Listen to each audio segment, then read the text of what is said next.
पश्चिमी मीडिया ने दावा किया कि अलकायदा धीरे धीरे अफगानिस्तान में फिर अपनी जड़ें मजबूत कर रहा है। खबर के मुताबिक वहां कई इलाकों में अलकायदा ने नए आतंकी कैंप बना लिए हैं, जिसमें वो बड़े पैमाने पर आतंकियों को ट्रेनिंग दे रहा है। दावा किया गया कि अलकायदा ने पिछले कुछ वक्त में अफगानिस्तान में बड़ी संख्या में लड़ाकों की भर्ती की और उन्हें हथियार चलाने से लेकर आत्मघाती हमले तक की ट्रेनिंग दी गई। कहा जाता है कि वहां अलकायदा के आतंकी कैंप इसीलिए बढ़ रहे हैं क्योंकि उन्हें तालिबान का साथ मिलता है। जबकि तालिबान ने अफगानिस्तान में सरकार बनने के बाद ऐलान किया था कि वो अपनी जमीन का इस्तेमाल आतंकी संगठनों को नहीं करने देंगे, लेकिन पश्चिमी मीडिया के दावे ने उनकी पोल खोल कर रख दी और ये साफ कर दिया कि अफगानिस्तान की जमीन से ही दुनिया का बेहद खतरनाक आतंकी संगठन अलकायदा एक बार फिर बड़ा खतरा बनकर उभर रहा है। ये दावा तब किया गया जब कुछ दिनों पहले ही इस आतंकी संगठन के सरगना अल जवाहिरी को अमेरिका ने मार गिराया था और जहां अल जवाहिरी मारा गया वो जगह थी अफगानिस्तान की राजधानी काबुल। कहा जाता है कि अमेरिका की नजरों से छिपकर वो काफी वक्त से वहां बने एक आलीशान घर में रह रहा था।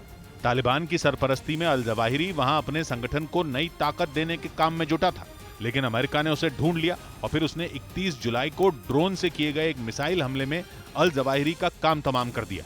इसके बाद तालिबान ने अल जवाहिरी के काबुल में छिपे होने की जानकारी से ही इनकार कर दिया। यानी तालिबान ने इस बात से पल्ला झाड़ लिया कि अलकायदा उसकी जमीन का इस्तेमाल कर रहा है।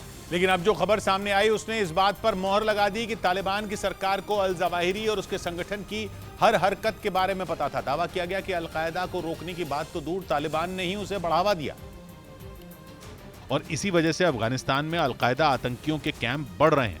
कहा जाता है कि अमेरिका की खुफिया एजेंसी CIA इन आतंकियों से भी ऐसे ही निपटने की तैयारी कर रही है जैसे उसने अल जवाहिरी का खात्मा किया।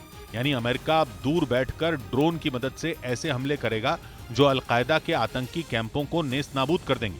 दावा किया गया कि अल जवाहिरी को मार गिराने के कुछ दिन बाद ही अमेरिका ने अफगानिस्तान में अलकायदा के कैंप को ड्रोन से हमला करके तबाह कर दिया था। लेकिन इस आतंकी संगठन की फिर बढ़ती ताकत ने अमेरिका और ब्रिटेन की चिंता जरूर बढ़ा दी होगी, क्योंकि कहा जाता है कि अलकायदा की हिट लिस्ट में अमेरिका पहले नंबर पर तो ब्रिटेन दूसरे नंबर पर है।